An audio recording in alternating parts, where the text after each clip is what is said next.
1965년 미국 오하이오주 맨스필드라는 곳에 한 작은 마을에 살고 있었던 메리 엘렌은요, 자전거 타기를 좋아했던 평범한 14살의 10대 소녀였습니다. 잘 웃는 소녀. 이 메리 엘렌의 형제는요, 총 7명이었어요. 이 아이들은 모두 집에서 할 일이 있었습니다. 남자애들은 쓰레기를 버리고 바닥을 닦고요. 여자애들은 설거지를 하고 빨래를 하고 옷을 개고. 1965년 11월 14일 늘 그랬듯이 이날 저녁에 14살 메리 그리고 12살이었던 동생 브렌다는요, 함께 빨래를 했습니다. 그런데 건조기가 고장나가지고 옷을 못 말린 거예요. 그래서 젖은 옷을 들고 택시를 타서 빨래방으로 가야 했습니다. 옷을 말려야 되니까. 14일 늦은 저녁 엄마는요, 이 둘을 밖에 내보냈습니다. 혼자가 아니니까, 둘이니까 뭔 일 나겠나. 거기다가 당시 이 두 소녀가 가려고 했었던 이 빨래방 바로 옆에는요, 이 소녀들의 할머니 집이 또 바로 있었어요. 그러니까 엄마 생각으로는 둘이 가는 데다가 혹시나 뭔 일이 생기더라도 할머니 집으로 가면 되니까 크게 걱정 안 하고요. 그냥 빨래방에 가가지고 건조기 돌려오라고 이 둘한테 시켰던 거예요. 그렇게 메리와 브렌다, 이 두 사람은요, 빨래방에 도착을 했고 건조기를 돌리기 시작했는데 웬걸 잔돈이 모자른 거예요. 1,000원짜리밖에 없어. 근데 잔돈으로만 넣으래. 없는데.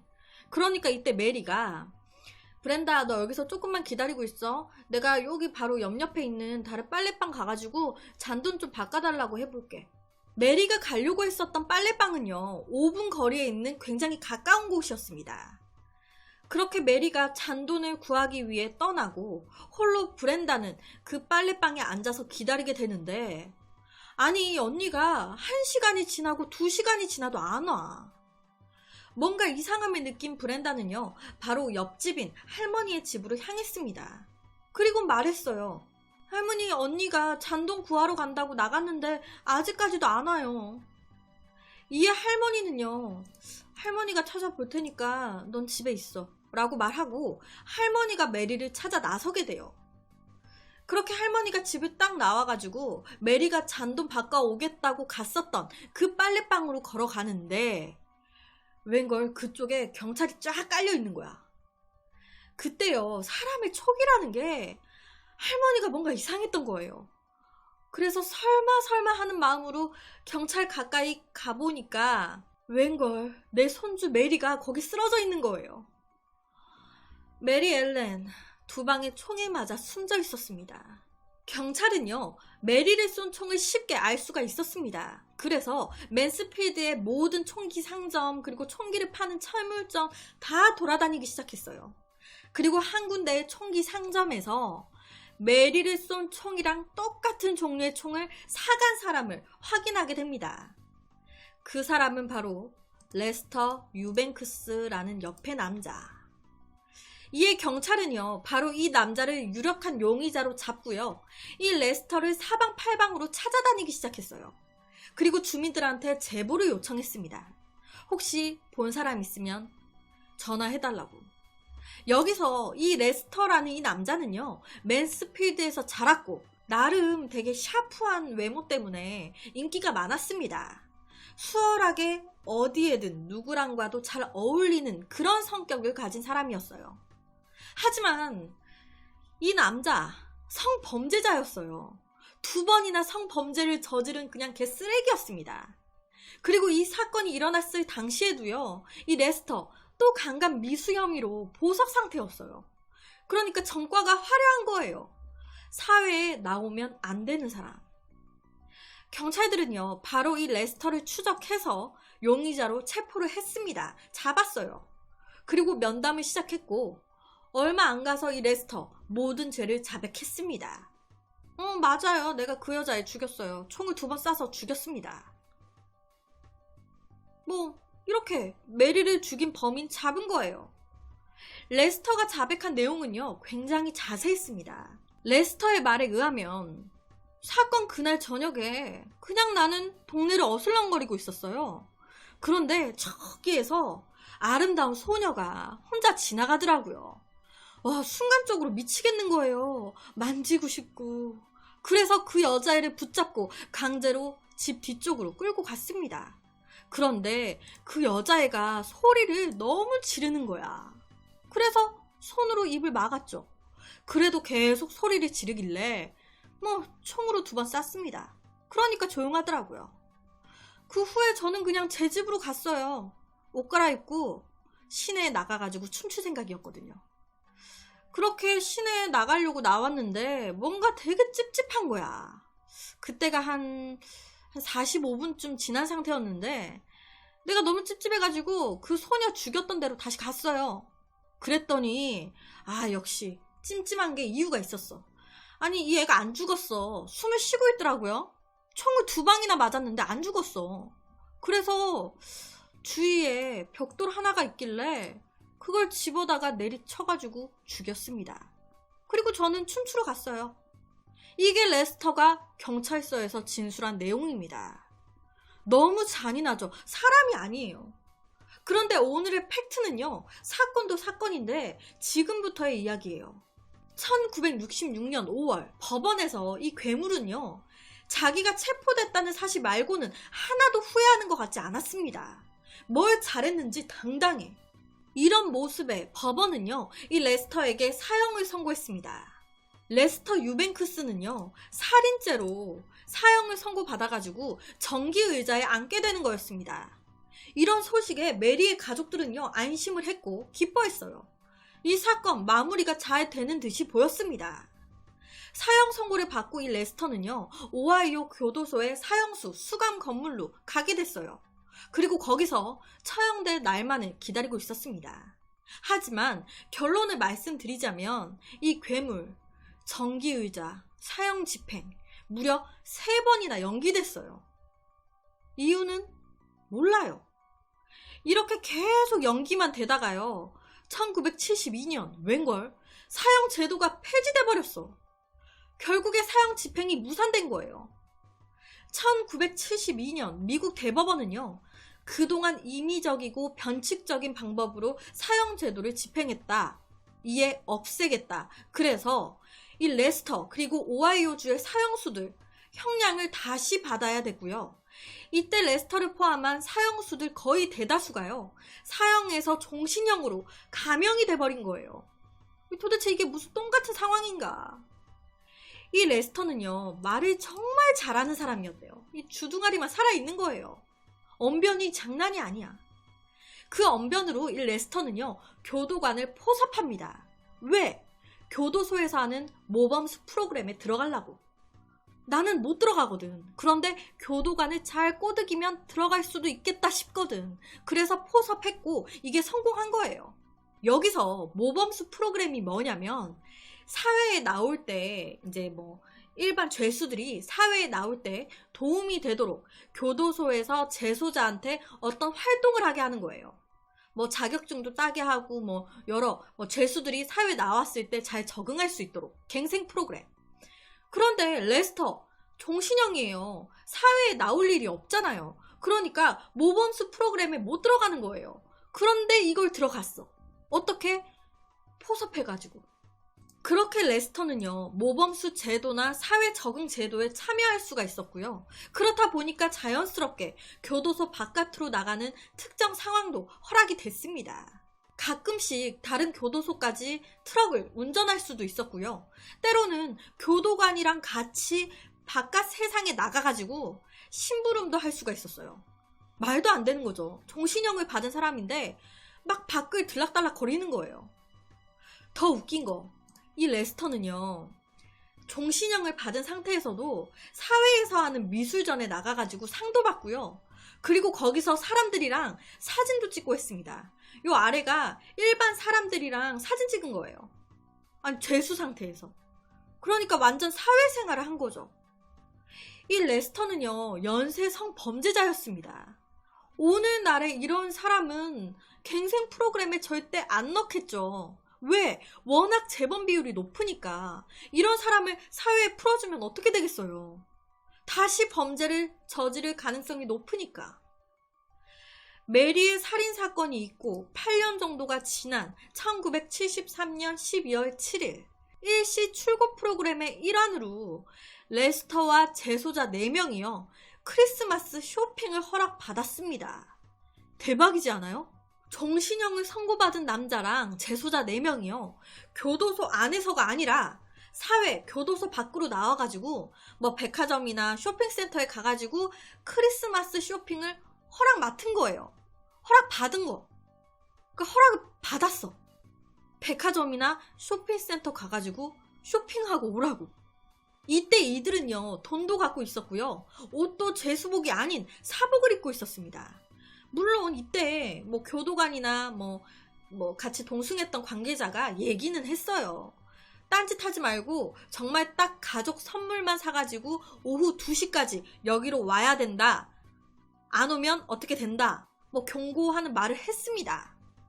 하지만 이때 이들은요 다 같이 모여 다니지도 않았어요. 교도관의 시야에서 벗어나가지고 사람들 사이에 자연스럽게 섞여갖고 따로 쇼핑하는 걸 허락받았던 거예요.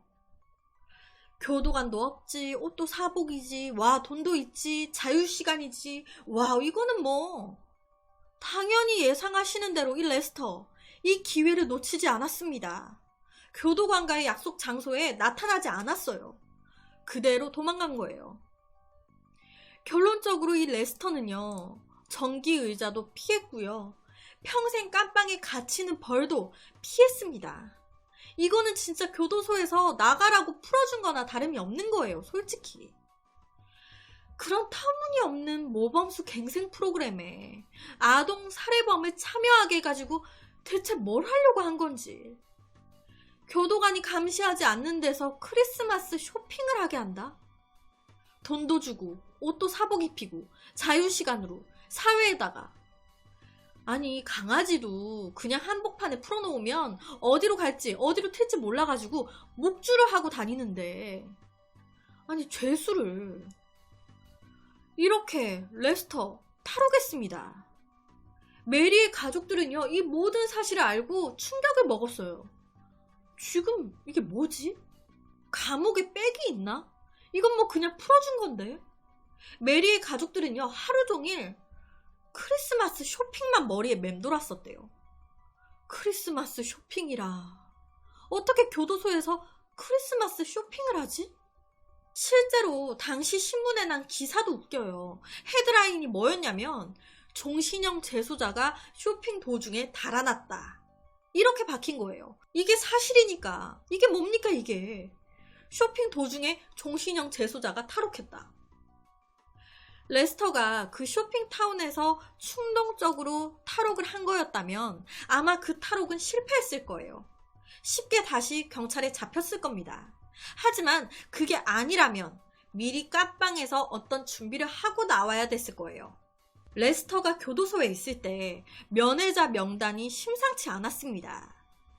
사람들이 교도소로 이 레스터를 자주 만나러 왔는데 그 주기가 조금 이상한 거예요. 탈옥 직전에 면회자가 확 늘었어. 몇 년 동안 한 달에 한 번씩 면회를 오던 사람들이 탈옥 직전에 일주일에 한 번씩 오기 시작하는 거예요. 그리고 나서 이 레스터가 탈옥에 딱 성공하니까 그 후부터는 아무도 안 와. 뭔가 이상한 거죠. 경찰들은요 아무래도 이 레스터 이 탈옥을 계획했던 것 같다라고 추정을 합니다. 애초부터 모범수 갱생 프로그램에 교도관을 포섭해서 들어간 것부터가 이 모든 게 탈옥을 위한 계획이었던 것 같다고. 경찰들은요 레스터의 가족들 그리고 친구들을 다 찾아가가지고 조사하기 시작했습니다. 혹시나 숨겨주고 있는 건 아닌지 도와준 건 아닌지. 하지만 어떠한 정보도 얻지 못했어요. 레스터가 탈옥하고 나서 지역 영장이 발부됐습니다.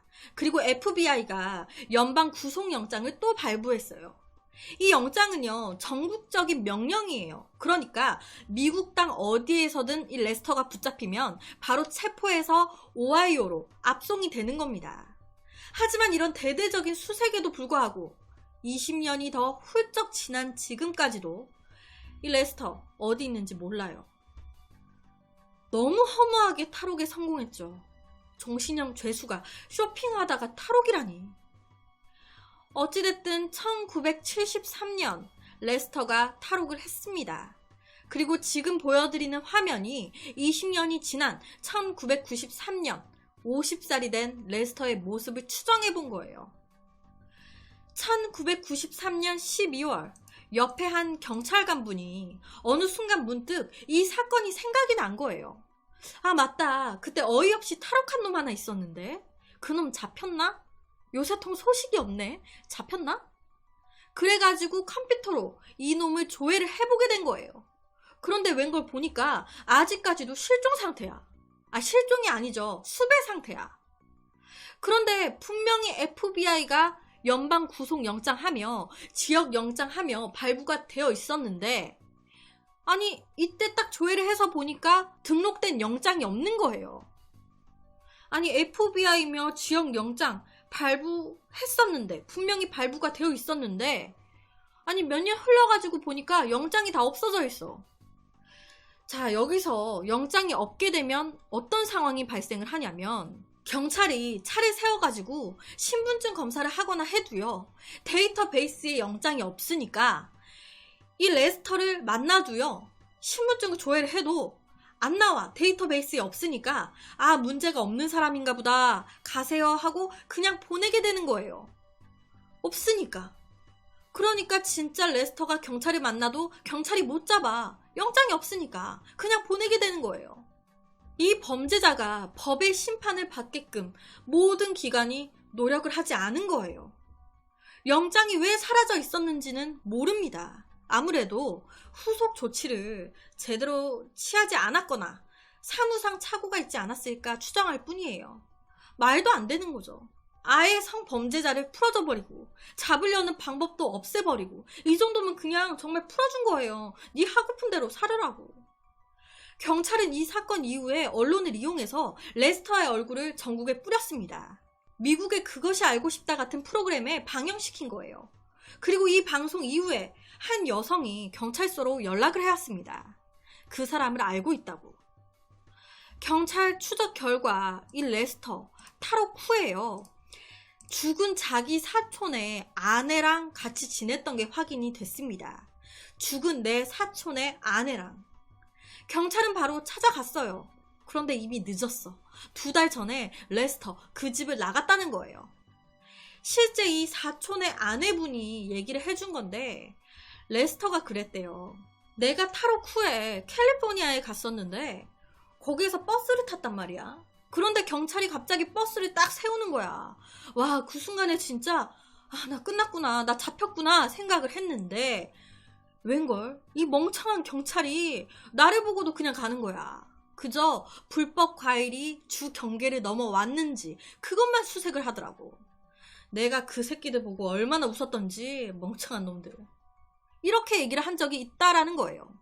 이후에 경찰들은요, 정말 많은 이런 인원들이 투입이 되면서 이놈을 잡기 위해서 혈안이 되어 있었대요.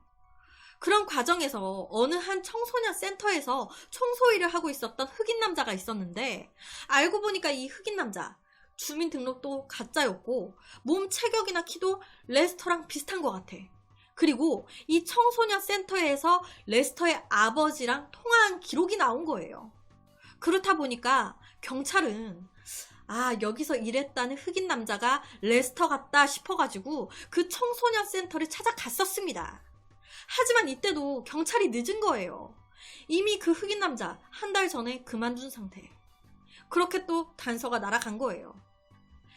2년 전인 2018년 7월 이 레스터 유뱅크스는요, 1급 지명수배자 15인 명단에 올라갔습니다. 불과 2년 전이죠. 여기에 올라갔다라는 거는요, 최악의 흉악범이다 라는 뜻이에요. 지금 화면에 보여드리는 사진이 세월이 흘러감에 따른 레스터의 얼굴입니다. 와, 정말 미국은요, 세밀하게 정말 잘 만드는 것 같아요. 저는 진짜 사진인 줄 알았어요.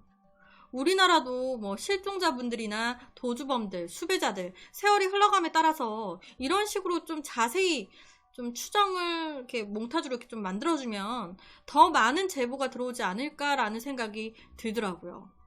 지금 보여드리는 이 옆에 이것도 추정해서 지금 만든 거예요, 미국에서. 저 진짜 이게 사진인 줄 알았어요.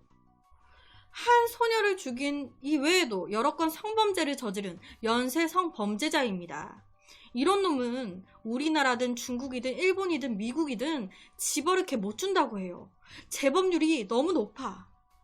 그런 놈을 우리나라도 마찬가지고 여기 미국도 마찬가지고 풀어줬으니 국민들만 더 불안에 떨어야 되는 거겠죠. 법은 약자들을 위해서 있는 거라고 하는데 약자들이 무섭고 힘들다는데 참 답답한 상황입니다. 그래서 오늘은 미국에서 발생한 종신형 재소자가 크리스마스 쇼핑 도중에 탈옥한 한 사건에 대한 이야기를 가지고 왔습니다.